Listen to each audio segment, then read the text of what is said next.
This short film is about how to use creams for the relief of dry, itchy skin or the treatment of eczema.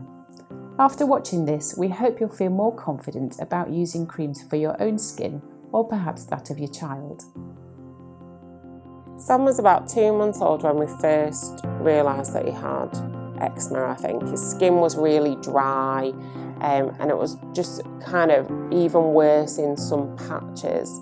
And he had a couple of patches on his tummy and on his chest that he would just sort of scratch, and the skin started to crack and to bleed, and it just looked so uncomfortable and so horrible, and we didn't really know what to do.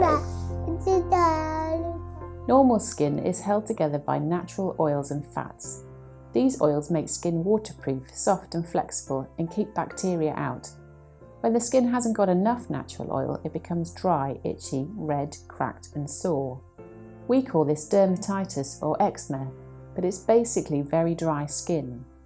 So the most important thing you can do is to replace some moisture and oil to the skin.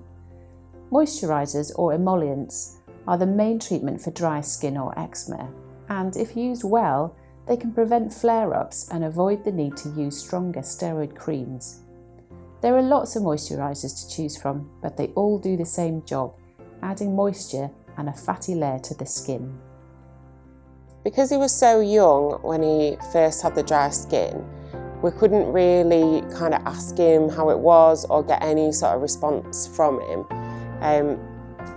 It was obviously uncomfortable for him because sometimes if you touched the particular patches he would cry, and he was trying to scratch at it and to rub at it. But as he's got older, he just sort of jiggles around and you can see he's trying to scratch his skin, and I think it probably made him a bit more grumpy as well because he was uncomfortable, but he couldn't communicate it really.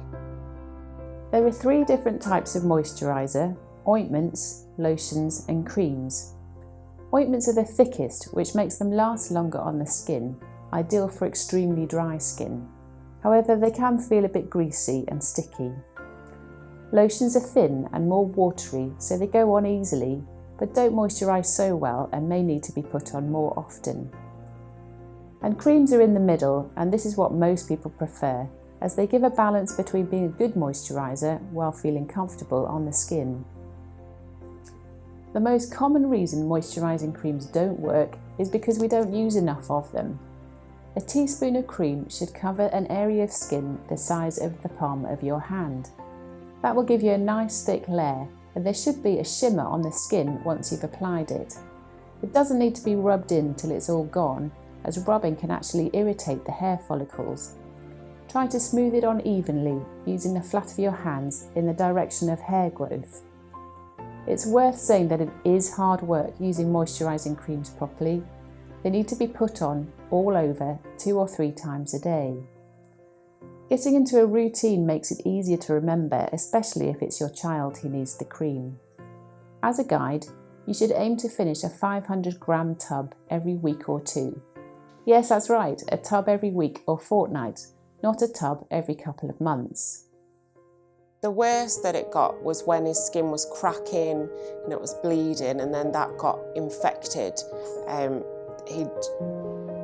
so I suppose that kind of made us more aware that we needed to do something about the initial dry skin so that it didn't get worse and worse. But it was really upsetting for me, and I can remember one time with the doctor being really upset about it because he couldn't communicate to me how he was feeling, and I felt like I couldn't really do anything to make it better. We were trying different creams, some of them were working and some of them weren't, and I just felt like it was a really long process to try and find something that would work. Obviously at the moment he's got chicken pox, so that means his skin's just been a bit drier, but that's fine, that'll pass. Eczema can be itchy, but scratching breaks the skin and allows germs in, causing more irritation and more itching. It's tempting to soak in a hot shower or bath to stop the itch, but this will wash the oils out of the skin, causing more dryness and more itch. Instead, try to take a quick shower, warm, not hot, just once a day. Soaps and shower gels will also strip the skin of natural oils and all the cream you've worked so hard to put on. So wash the skin in warm water only, or use the moisturiser you've been given like a soap substitute. It won't lather up like soap, but mixed with water, it will loosen any dirt on the skin and moisturise at the same time.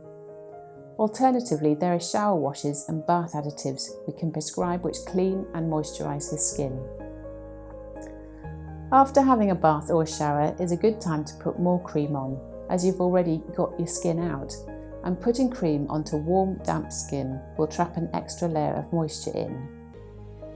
So to recap, firstly, apply lots of cream 2 to 3 times a day, aiming for a shimmer on the skin. Secondly, smooth it on, don't rub in the direction of hair growth. And thirdly, avoid soap and shower gels. Try using your cream as a soap substitute. It does involve effort, but I suggest you try this for a fortnight and see what a difference it makes to you or your child. If you can do something to make skin more comfortable, it not only looks better, but you may also notice less irritability, more confidence and better sleep. Before, I felt like I didn't know what to do to make his skin better. We tried different things, they weren't really working, and then we would find something that did work, and he just seemed really uncomfortable all the time, and I looked at him and it made me feel uncomfortable for him. Whereas now I feel like we've got it under control. He still does have really dry skin, but I know what to do if it gets really bad. I know which cream to use, and I know not to use the tiny amount that I was originally using. I know to put quite a bit on and just try to keep on top of it. And if it seems like his skin is doing really well, not to stop putting the cream on as well. There's more information about dry skin and creams on our website, and also on the new surgery app available to download now. But we hope this first film about eczema and how to use moisturising creams has been useful. The second film is about the use of steroid creams, which may also be needed if eczema is severe or goes through a flare-up. Thank you for watching.